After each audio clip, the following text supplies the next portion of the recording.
Welcome to my class. नमस्ते student. बच्चों, आज हम कक्षा 8वीं की पूरक पाठ्य पुस्तक भारत की खोज का अध्ययन करने जा रहे हैं, जिसमें हम चैप्टर नंबर 5वां पढ़ रहे हैं, जिसका शीर्षक है नई समस्या। नई समस्या इस पाठ का ये सेशन नंबर 9वां है।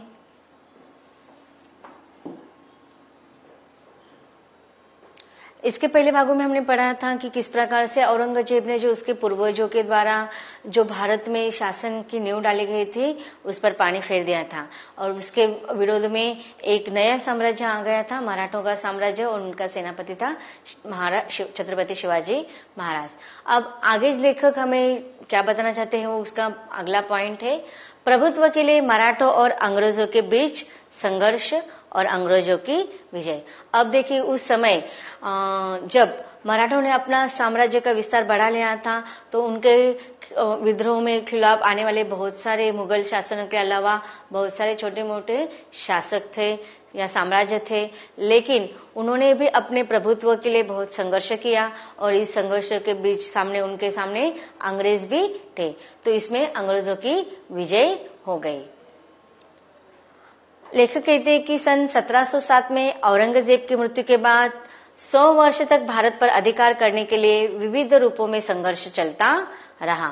18वीं शताब्दी में भारत पर अधिकार के 4 दावेदार थे।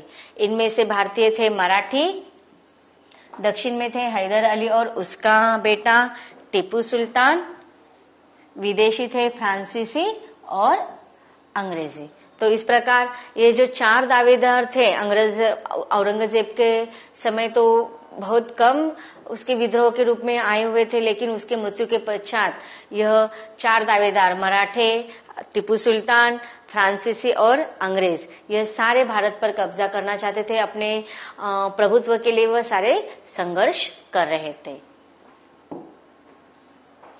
सदी के पूर्वार्ध में यह लगभग निश्चित जान पड़ता था कि मराठे पूरे भारतवर्ष पर अपनी हुकूमत कायम कर लेंगे और मुगल शासन के उत्तराधिकारी होंगे। अब देखिए, उस समय शिवाजी महाराज के द्वारा जो सेना नायक के रूप में मराठे साम्राज्य की स्थापना हुई थी, बहुत कम समय में, कम उम्रों में उन्होंने बहुत सारे साम्राज्यों को अपने अधीन ले लिया था, और उस समय लोगों को ये लगता था कि अब भारतवर्ष पर पूरा हुकूमत के रूप में सिर्फ एक ही साम्राज्य होगा, और होगा वो मराठों का।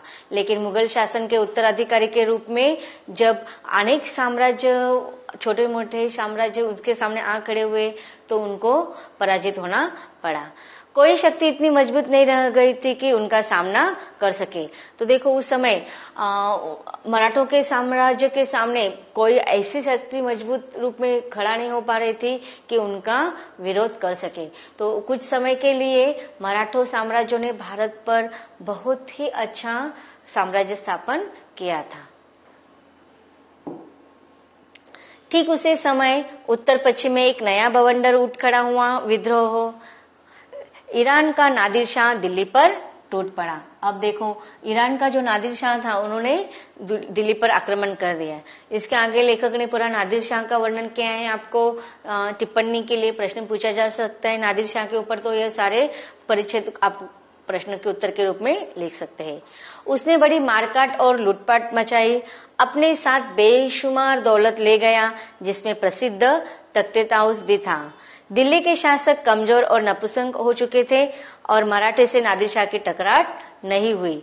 अब देखिए, जब ईरान का जो नादिर शाह जब आया, तो उसने बहुत लूटपाट मचाई और भारत के बहुत सारे साम्राज्यों को हराकर वह भारत की संपत्ति लूटकर चला गया, और इस प्रकार दिल्ली के बहुत सारे शासक उसके सामने कमजोर हो गए थे। मराठों से नादिर शाह की टकराट नहीं हुई थी।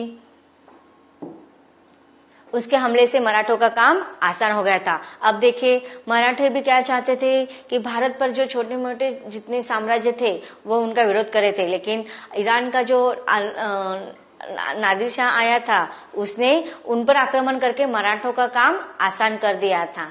वे बाद के वर्षों में पंजाब में भी फैल गए।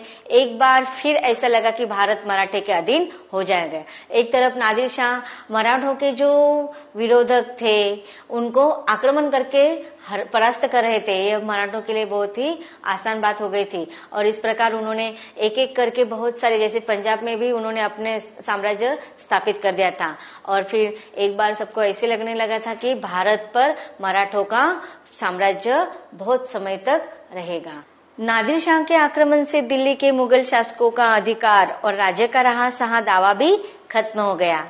जिस किसी के पास उन्हें नियंत्रित करने की शक्ति होती वे उसी के हाथ की कठपुतली भर जाते। अब देखिए, नादिर शाह के आक्रमण के खिलाफ जो भी जाना चाहता था वह परास्त हो जाता था और जो भी उसकी शक्ति को नियंत्रित करना चाहता था वह उसके हाथ की कठपुतली बन जाता था। नादिर शाह के आने से पहले ही उनकी यह हालत हो चुकी थी। उसने इस प्रक्रिया को पूरा कर दिया। फिर भी चले आते रिवाजों के दबाव के कारण अंग्रेजी ईस्ट इंडिया कंपनी और दूसरे लोग भी उनके पास प्लासी की लड़ाई से पहले तक उपहार और कर भेजते रहे। अब देखिए, जब भारत पर छोटे बड़े साम्राज्य आक्रमण कर रहे थे उसमें से एक ब्रिटिशों की, अंग्रेजों की जो कंपनी थी ईस्ट इंडिया कंपनी, उन्होंने भी एक तरफ पुर्तगाल पर भारत पर आक्रमण करना चाह रहे थे और उस समय अंग्रेज लोग भी भारत पर व्यापार की दृष्टि से आक्रमण करना चाहते थे। उन्होंने भारत में व्यापार करने के उद्देश्य से ईस्ट इंडिया कंपनी का आधार लिया। अब ईस्ट इंडिया कंपनी, हमें उसके बारे में बहुत सारी जानकारी पता है, हमने इतिहास में पढ़ा है कि किस प्रकार से उसकी निर्मित हुई और भारत में वह कैसे आई, इसका वर्णन हमने पढ़ा है। आगे भी परिच्छेदों में हम इसके बारे में पढ़ेंगे। तो उस समय अंग्रेजों ने ईस्ट इंडिया कंपनी का माध्यम बनाकर बहुत सारे साम्राज्य जो शासक थे उनके दरबारों में वह अपना स्थान निर्माण कर रहे थे। क्यों? क्योंकि उनको व्यापार तो करना था, लेकिन व्यापार के साथ साथ उन्हें भारत के बहुत सारे क्षेत्रों को अपने अधीनस्थ करना था। बाद में भी लंबे समय तक कंपनी दिल्ली के उस बादशाह के एजेंट के रूप में काम करती रही जिसके नाम के सिक्के 1835 ईस्वी सन तक चलते रहे। अब देखिए, उस समय जो मुगल साम्राज्य का जो शासक था वह मेन दरबार के रूप में अंग्रेज लोग ईस्ट इंडिया कंपनी का माध्यम बनाकर उनके दरबारों में घुसने का प्रयास कर रहा था और इस प्रकार वह जो एजेंट के रूप में आया हुआ था उसने बहुत सारा लालच देकर, या हम उसे कह सकते हैं कि भारत को अधीनस्थ करने के लिए वह किसी भी प्रकार के चालबाजी करना जानते थे। नादिर शाह के हमले का दूसरा परिणाम यह हुआ कि अफगानिस्तान भारत से अलग हो गया। अब देखिए, नादिर शाह ने जब दूसरा हमला किया था तो इससे उसका परिणाम जो अफगानिस्तान भारत से जुड़ा हुआ था वह अलग हो गया था। अफगानिस्तान जो बहुत लंबे समय से भारत का हिस्सा था उससे कटकर अब नादिर शाह के राज्य का हिस्सा बन गया था। एक तरफ देखो, मराठा और नादिर शाह, इनमें कुछ अभी भी पराभव की या योद्धा की कोई निशान नहीं दिखाई दे रहे थे, क्योंकि नादिर शाह एक अलग तरफ से आक्रमण कर रहा था और भारत के राज्यों को अपने अधीनस्थ ले रहा था, लेकिन वह कार्य मराठा करना चाहते थे, लेकिन नादिर शाह ने उनका काम आसान कर दिया था और नादिर शाह ने दूसरा आक्रमण करके, दूसरा हमला करके अफगानिस्तान को अपने राज्य का हिस्सा बना लिया। बंगाल में जालसाजी और बगावत को बढ़ावा देकर क्लाइव ने थोड़े से प्रयास में सन 1757 में प्लासी का युद्ध जीत लिया। इस तारीख से कभी कभी भारत में अंग्रेजी साम्राज्य की शुरुआत मानी जाती है। जैसे कि प्लासी की युद्ध के बारे में हमें पता है कि प्लासी की युद्ध के बाद उस समय ही अंग्रेजों ने भारत में अपना वर्चस्व स्थापित करने के प्रयत्न जो कर रहे थे वह सफल हो चुका था। जल्दी ही पूरा बंगाल और बिहार अंग्रेजों के हाथ आ गया। इसके शासन की शुरुआत के साथ ही 1770 ईस्वी सन में इन दोनों सूबों में भयंकर अकाल पड़ा। अब देखिए, अंग्रेजों ने भी अपना साम्राज्य बढ़ाना शुरू कर दिया था और उस समय पूरा बंगाल और बिहार अंग्रेजों के अधीनस्थ हो गया था और भयंकर अकाल उस समय पड़ा हुआ था और इसका फायदा अंग्रेजी शासन ने ले लिया था, जिससे इस घनी आबादी वाले इलाके की 1/3 से अधिक आबादी नष्ट हो गई।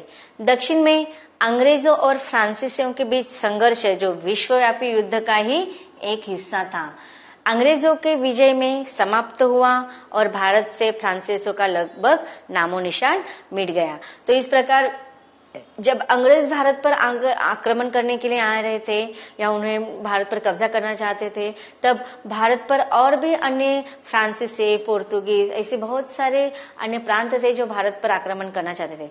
तो अंग्रेजों ने क्या किया, फ्रांसीसियों के बीच में जो संघर्ष चालू था उसमें अंग्रेजों ने फ्रांसीसियों को हरा दिया और इस प्रकार भारत में से फ्रांसीसियों का नामो निशान मिटा दिया। फ्रांसीसियों के भारत से हट जाने के बाद 3 ताकतें बाकी रह गई थी जो अधिकार के लिए संघर्ष कर रही थी। एक थी मराठा संगठन, दूसरा था दक्षिण में हैदर अली और तीसरा था अंग्रेज। अब फ्रांसीसी का तो नामो निशान अंग्रेजों ने मिटा दिया था। अब देखो बाद में अंग्रेज आने के बावजूद भी उन्होंने बहुत सारा भारत का हिस्सा अपने अधीनस्थ कर लिया था। प्लासी में उनकी जीत और बंगाल और बिहार में फैलने के बावजूद भारत में ऐसे लोगों की संख्या बहुत कम थी जो अंग्रेजों को ऐसी शक्ति के रूप में देखते ही जिसकी नीति में पूरे भारत पर राज्य करना हो। अब देखो अंग्रेजों की जिस नियत से आए थे कि भारत पर आक्रमण करना, भारत पर पूरा वर्चस्व स्थापित करना, यह बहुत सारे लोगों को, जो बहुत सारे शासक थे, उनको पता चल गया था, इसलिए वह अंग्रेजों के विरोध में जा रहे थे। अब भी सबसे पहला स्थान मराठों का ही दिया जाता था। वे सारे पश्चिम और मध्य भारत में यहाँ तक कि दिल्ली तक फैले हुए थे और उनका साहस और युद्ध करने की योग्यता प्रसिद्ध थी। अब देखिए जब अंग्रेजों ने भारत में आगमन किया था उस समय अधिकतर मराठों का साम्राज्य सारे भारत पर छाया हुआ था। हैदर अली और टीपू सुल्तान भी विकट विरोधी थे जिन्होंने अंग्रेजों को बुरी तरह हराया था और ईस्ट इंडिया कंपनी की शक्ति को लगभग खत्म कर दिया था। अब देखिए जो 3 साम्राज्य थे, मराठों की, फिर हैदर अली और उसके पुत्र टीपू सुल्तान और अंग्रेजी की, तो इसमें हैदर अली और उसके पुत्र टीपू सुल्तान इन्होंने अंग्रेजों के जो बुरी नियत से आए हुए थे, उन्होंने ऑल इंडिया कंपनी का जो नाम लेकर वह व्यापार के दृष्टिकोण से भारत में घुसे थे, उन्होंने कड़ा विरोध किया, आक्रमण किया और इस प्रकार ईस्ट इंडिया कंपनी का उन्होंने जो शक्तिशाली रूप में, बलशाली रूप में भारत में आगमन हो गया था उसको नष्ट कर दिया। पर वे दक्षिण तक सीमित रहे और पूरे भारत पर उनका कोई प्रत्यक्ष प्रभाव नहीं पड़ा। लेकिन देखो हैदर अली और उनके जो पुत्र थे टीपू सुल्तान, उनका जो साम्राज्य था वो सिर्फ दक्षिण तक ही सीमित रहा और उस समय भारत पर अन्य स्थानों पर मराठों का साम्राज्य था। हैदर अली एक अद्भुत व्यक्ति और भारतीय इतिहास का एक उल्लेखनीय व्यक्तित्व था। उसका आदर्श किसी हद तक राष्ट्रीय था और उसमें कल्पनाशील नेता के गुण भी थे। मैसूर के टीपू सुल्तान को अंग्रेजों ने अंततः 1799 ईस्वी सन में पराजित कर दिया और इस तरह मराठों और अंग्रेजों की ईस्ट इंडिया कंपनी के बीच आखिरी मुकाबले के लिए मैदान साफ हो गया। अब देखिए जो मैसूर का सिंह माना जाता है, शेर माना जाता है, उस टीपू सुल्तान को जो लगातार अंग्रेजों के खिलाफ अपने जीवन के अंत तक युद्ध कर रहा था, कार्य कर रहा था, उसे अंग्रेजों ने परास्त कर दिया, हरा दिया और फिर अब भारत पर वर्चस्व स्थापित करने के लिए 2 ही लोग बचे थे, एक थे मराठे और दूसरे थे अंग्रेजी। अंग्रेजों की ईस्ट इंडिया कंपनी के बीच फिर आखिरी मुकाबले के लिए मैदान साफ हो गया, अर्थात फ्रांसीसी को भी अंग्रेजों ने हरा दिया था, फिर अंग्रेजों ने टीपू सुल्तान और उसके पिताजी हैदर अली को भी हरा दिया था। अब उनके सामने अंग्रेजों के जो ईस्ट इंडिया कंपनी के बीच में जो दीवार बनके खड़ी थी वो सिर्फ मराठा साम्राज्य थे।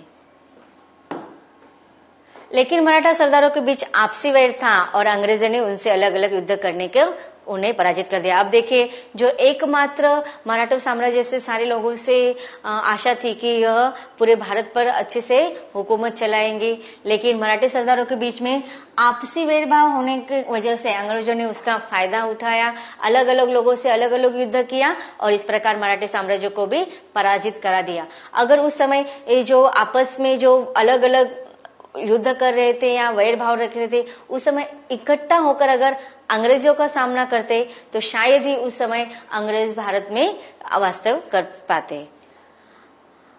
1804 ईस्वी सन में आगरा के पास अंग्रेजों की बुरी तरह हराया, लेकिन 1818 ईस्वी सन तक आते आते मराठा शक्ति अंतिम रूप में कुचल दी गई और उन बड़े सरदारों ने जो मध्य भारत में उनका प्रतिनिधित्व कर रहे थे, ईस्ट इंडिया कंपनी का अधीनता स्वीकार कर ली। अंग्रेज इसके बाद भारत के अधिकांश भाग के शासक हो गए और वे देश पर सीधे या फिर अपने अधीनस्थ राजाओं के माध्यम से शासन करने लगे। तो इस प्रकार मराठी साम्राज्य को हरा देने के बाद खुलेआम अंग्रेज मराठी भारत पर शासन करने लगे। हमें बार बार याद दिलाया जाता है कि अंग्रेजों ने भारत को अव्यवस्था और अराजकता से बचाया। अब देखो लेखक क्या कह रहा है कि हमेशा कहा जाता है कि अंग्रेज ही आते तो भारत को अव्यवस्था और अराजकता से बचा नहीं पाते, लेकिन यह सच नहीं है। यह बात इस हद तक सही है कि उन्होंने उस युग के बाद जिसे मराठों ने आतंक का युग कहा है, सुव्यवस्थित शासन कायम किया। अब देखिए, जिस दौर से भारत गुजर रहा था, उस राजकीय स्थिति को व्यवस्थित करने में या सुव्यवस्थित करने में अंग्रेज शासन ने बहुत सहायता की थी और इसीलिए लेखक कहते हैं कि शासन को सुव्यवस्थित करने में, कायम करने में अंग्रेजों ने सहायक के रूप में कार्य किया। लेकिन यह अव्यवस्था और अराजकता कुछ दूर तक ईस्ट इंडिया कंपनी और भारत के उनके प्रतिनिधियों की नीति के कारण ही फैली थी। अब देखो, ये जो अव्यवस्था या अराजकता था, इसको भारत में फैलाने के पीछे अंग्रेजों की कूटनीति थी। यह कल्पना भी की जा सकती है कि अंग्रेजी की सहायता के बिना भी संघर्ष की समाप्ति के बाद शांति और व्यवस्थित शासन की स्थापना हो ही सकती थी। अब उस समय अगर अंग्रेजों की सहायता न लेते तो भी हमारे भारत में शासन की सुव्यवस्था और विकास के मार्ग आगे खुले निश्चित रूप में हो सकते थे। देखते हैं कठिन शब्दों का अर्थ। हुकूमत, शासन, बवंडर, तूफान, जालसाजी, धोखेबाजी, कल्पनाशील, जो कल्पना कर सके, अराजकता, खलबली का माहौल। तो बच्चों, अब तक हमने देखा कि भारत पर जो मराठी साम्राज्य था तथा फ्रांसीसी या अन्य साम्राज्यों को अंग्रेजों ने परास्त कर दिया था और इस प्रकार खुलेआम भारत पर वह शासन कर रहे थे। आगे लेखक हमें बहुत सारी जानकारी देने वाले हैं, उसको हम पढ़ेंगे इसके अगले भाग में।